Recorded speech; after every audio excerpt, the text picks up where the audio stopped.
Hello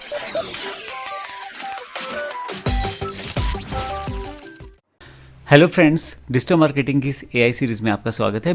अभी जो आपने जानकारी ली पिछले काफ़ी सारे सेशंस में, मोटे मोटे तौर पे चीज़ें इस तरह से हैं कि अगर आपका प्रोडक्ट है या सर्विस है तो आपको उसको बड़े बेहतर तरीके से समझना है ताकि जो जानकारियाँ हैं वो कस्टमर तक आप बेहतर तरीके से पहुँचा पाएँ। तो यहाँ पे मैंने इस चीज़ को समझाने के लिए एक एग्जाम्पल प्रोडक्ट लिया है। हो सकता है आपका प्रोडक्ट अलग हो, लेकिन अप्रोच लगभग वैसी रहने वाली है। मैं आपको ये भी बता दूं कि हम काफ़ी सारे प्रॉम्प्ट्स आपको देने वाले हैं जिससे आप चैट जीपीटी की सहायता से ये सारी जानकारियाँ अपना प्रोडक्ट का नाम डालने से ही प्राप्त कर पाएंगे। ये सब जानकारियाँ आने वाले सेशंस में आपको मिल जाएंगी और आप कंटिन्यू से जुड़े रहें। साथ ही मैं आपको ये भी बता दूं कि अगर आपका प्रोडक्ट ये नहीं है तो भी आप इसको एक बार समझ लें ताकि हमें आइडिया हो जाए कि किसी भी प्रोडक्ट के मेन फीचर किस तरह से हम इस्तेमाल कर सकते हैं। तो सबसे पहला मैंने इसमें एग्जाम्पल लिया है ऑर्गेनिक हर्बल शैम्पू का। एक शैम्पू जिसको आप मार्केट में बेचना चाहते हैं और वो आजकल बहुत ज़्यादा ग्रोइंग प्रोडक्ट है क्योंकि डिमांड काफ़ी है इसकी और chemical free hair care solutions बहुत ज़्यादा बिकता है। तो सबसे पहले तो ये समझना है कि प्रोडक्ट की फाउंडेशनल चीज़ें क्या हैं, मार्केटिंग में हमारे प्रोडक्ट के बेसिक फीचर क्या है। सबसे पहले आपको ये समझना है कि बेसिकली किसी एक प्रोडक्ट की फाउंडेशनल रिक्वायरमेंट्स क्या है और हमारे प्रोडक्ट के जो फीचर है वो उसको किस तरह से उसे जुड़ते हैं।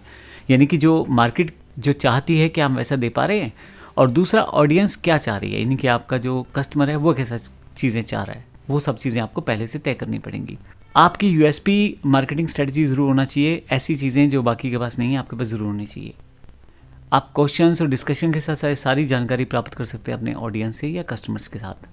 इसमें आप जैसे पहले बताया ऑनलाइन सर्वे, ऑनलाइन वेबिनार या सेमिनार, जो भी आप चाहें वैसे उस तरह से आप डेटा ले सकते हैं। आप अपनी mail ID, WhatsApp number, phone number इत्यादि को शामिल कर सकते हैं इन सब चीज़ों के लिए। सबसे पहले बात करते हैं कि हमें मान लीजिए हर्बल शैम्पू ये हमारा प्रोडक्ट है तो प्राइमरी फीचर्स और सेकेंडरी फीचर्स दो कैटेगरी में से बांट लें। मैंने इसे दो कैटेगरी में बांटा है। प्राइमरी फीचर्स क्या है? सल्फेट्स नहीं है इसमें, पैराबीन्स नहीं है, आर्टिफिशियल केमिकल्स नहीं है, नेचुरल एक्सट्रैक्ट्स हैं जैसे एलोवेरा, नीम, इस तरह की चीज़ें ये प्राइमरी फीचर्स हैं। और सेकेंडरी के ऐसे हैं कि भाई इसमें खुशबू बड़ी अच्छी है, एक अच्छे तेल की, इको फ्रेंडली पैकेजिंग है, जो कि प्राइमरी तो नहीं है लेकिन साथ में जुड़े हुए फीचर्स हैं। तो कभी भी आपको प्रोडक्ट जो बताना है उसके प्राइमरी और सेकेंडरी फीचर्स को अलग अलग ज़रूर कर लें। यूएसपी क्या है आपके प्रोडक्ट की? देखिए, कंप्लीटली ऑर्गेनिक जब आप बोलेंगे तो एक यूएसपी पॉइंट है आपका, आप हर रोज़ उसे यूज़ कर सकते हैं। दूसरा इंपॉर्टेंट पॉइंट, ये दूसरा इंपॉर्टेंट पॉइंट है, हैंडमेड है, यूजिंग ट्रेडिशनल आयुर्वेदिक मेथड्स लोग बिलीव करते हैं, ज़्यादा लेना चाहते हैं, ये आप बता रहे हैं उनको, ये आपका यूएसपी है। इको फ्रेंडली और क्रुएल्टी फ्री है, मतलब किसी तरह का कोई मांस या कोई हड्डियों का प्रयोग नहीं किया गया किसी भी चीज़ों को बनाने में। इको फ्रेंडली है, आप जैसे चाहें वैसे यूज़ कर सकते हैं। हर्बल है। तो ये मेरी यूएसपीज़ हैं। इसके अलावा भी अगर मान लीजिए कोई ख़ास आप डालते हैं कोई एलिमेंट, वो भी आप बताएं। जैसे मान लीजिए मामाअर्थ ने एक शैम्पू लॉन्च किया प्याज के रस के आधार पे, तो देखिए काफ़ी कामयाब रहा। शैम्पू तो पहले से मार्केट में थे लेकिन इसकी वजह से एक कस्टमर के मन में आया ठीक है कुछ अलग होगा तो मैं ले लेता हूँ। Unique selling point. Target audience को समझे, जब से पहले भी मैंने बताया था डेमोग्राफिक्स। आप देखिए कहाँ टारगेट करना चाहते हैं। मेरा मानना है कि मैं 20 से 45 साल के लोगों को टारगेट करना चाहता हूँ। सभी लोग ये शैम्पू यूज़ कर सकते हैं, औरतें हों, मर्द हों, फीमेल हो, मेल हो, सब लोग यूज़ कर सकते हैं। और इसमें जो सामने वाले का इंटरेस्ट मुझे कैप्चर करना है वो किस तरह से चीज़ें करना चाहता है। तो एक आदमी का अगर इंटरेस्ट ऑर्गेनिक लिविंग में है वो हर्बल केयर को पसंद करेगा। अगर वो स्किन के प्रति बड़ा ध्यान रखता है चीज़ों को तो केमिकल प्रोडक्ट की तरफ नहीं जाएगा, तो ये हर्बल प्रोडक्ट की तरफ जाएगा। इसलिए स्किन केयर। हेल्थ कॉन्शियस है तो नॉर्मल सी बात है, वो चाहेगा कि जो चीज़ें हैं वो बड़ी नॉर्मल यूज़ हों, बेहतर यूज़ हों। उसके बाद hair fall, dandruff, chemical damage, ये सब चीज़ें मैंने यहाँ डाली हैं ताकि मेन पॉइंट्स उसको यूज़र के सामने पता रहें। कंपटीटर को स्टडी करें। जैसे अगर मैं बात करूँ हमारा कंपटीटर कौन होगा, जैसे खादी वाले हैं, वाओ स्किन साइंस है, मामाअर्थ के शैम्पूज़ हैं, मैं उनके शैम्पू से उनको कंपेयर करूँगा अपने शैम्पू को, देखूँगा उनके फीचर्स क्या है, मेरे में क्या अलग है, मेरा यूएसपी क्या है, उनका यूएसपी क्या है, कंपेयर करके उसकी एक प्रेजेंटेशन तैयार करूँगा और फिर उसके साथ कस्टमर के पास जाऊँगा।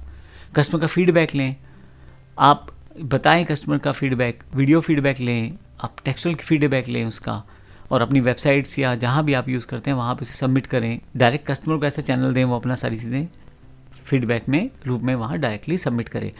तो यहाँ पे मैंने कुछ फीडबैक एग्जांपल्स दिए हैं। ऐसी चीज़ें कस्टमर का भरोसा जीतती हैं, आपकी सेल्स बड़ी ज़्यादा बढ़ सकती है अगर आप ये चीज़ें करते हैं।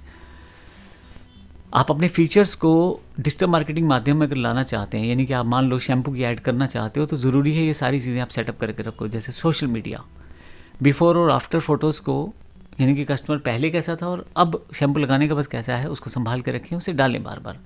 वेबसाइट्स, हर एक इन्फॉर्मेशन, हर एक प्रोडक्ट, हर एक इंटीग्रेंट की जानकारी आपकी वेबसाइट पे होनी चाहिए। एक बार जो कस्टमर जुड़ गया, यानी कि जो कस्टमर ने परचेज़ किया या नहीं किया लेकिन वेबसाइट पे आ गया वो, और अपना वो उसने ईमेल सब्सक्राइब कर दी, अब उसको मेल कैंपेन के थ्रू ज़रूर जानकारी दें। जब भी कुछ नया अपडेट या कुछ ऑफ़र्स, रेगुलर ऑफ़र रहते हैं, वो ज़रूर उन्हें जानकारी दें। कीवर्ड्स पे सर्च करें। अब ये ऑर्गेनिक शैम्पू है तो बेस्ट ऑर्गेनिक शैम्पू के नाम से सर्च करता हूँ, केमिकल फ्री हेयर के नाम से सर्च करता हूँ, नेचुरल डैंड्रफ ट्रीटमेंट के नाम से सर्च करता हूँ, तो कहीं ना कहीं हमें ये बेनिफिट भी मिलता है। तो मैंने एक छोटा सा डेमो दिया है आपको। अगर आप पे कोई भी प्रोडक्ट है तो उसके सभी यूएसपी पॉइंट्स, उसके सभी फीचर्स, उसके सभी इंपॉर्टेंट पॉइंट्स सब संभाल के एक जगह पे नोट कर ले। प्राइमरी सेकेंडरी में बांट लें। प्राइमरी फीचर्स डायरेक्ट कम्पीट कर रहे हैं, सेकेंडरी फीचर्स आपकी मार्केट को बढ़ाना चाह रहे हैं, ये चीज़ें चेक कर लें। अपने कंपटीटर को असेस कर लें और साथ ही सोशल मीडिया के लिए तैयार हो जाएं। डिजिटल मार्केटिंग के लिए अगर आपको तैयार होना है तो सोशल मीडिया प्लेटफॉर्म्स पे आ जाएं आप। साथ ही वेबसाइट ज़रूर बनाएं, ईमेल कैंपेन्स करें, एसईओ, ये सब चीज़ें आपकी डिजिटल मार्केटिंग का पार्ट रहेंगी। हम हर चीज़ को बड़े ध्यान से डीप डिफाइन में समझेंगे और देखेंगे किस तरह से हम डिजिटल मार्केटिंग को कर सकते हैं। हम डिजिटल मार्केटिंग में फ्री और पेड दोनों तरह की मार्केटिंग को सीखने वाले हैं, ताकि ऑर्गेनिक और जो पेड एड्स हैं उसमें किस तरह से हम अपना आउटपुट जनरेट कर सकते हैं। तो ये एक सिंपल सा एग्जांपल था। अगर आपके पास कोई प्रोडक्ट है तो ज़रूर आप उसका इस तरह का पीपीटी बनाएं जिसमें आप अपने फीचर्स को डिफ़ाइन करें, यूएसपी को डिफ़ाइन करें और देखें कि किस तरह से मैं ये काम ऑनलाइन तक लेके जा सकता हूँ। ऑनलाइन अगर आप आ रहे हैं तो डिजिटल मार्केटिंग के पूरे प्रोसेस को ध्यान रखें। Social media, website, email campaign, SEO, इन सब के लिए आप तैयार रहें। हम बारी बारी से आने वाले सेशन में इन सब चीज़ों की जानकारी आपको देने वाले हैं। धन्यवाद।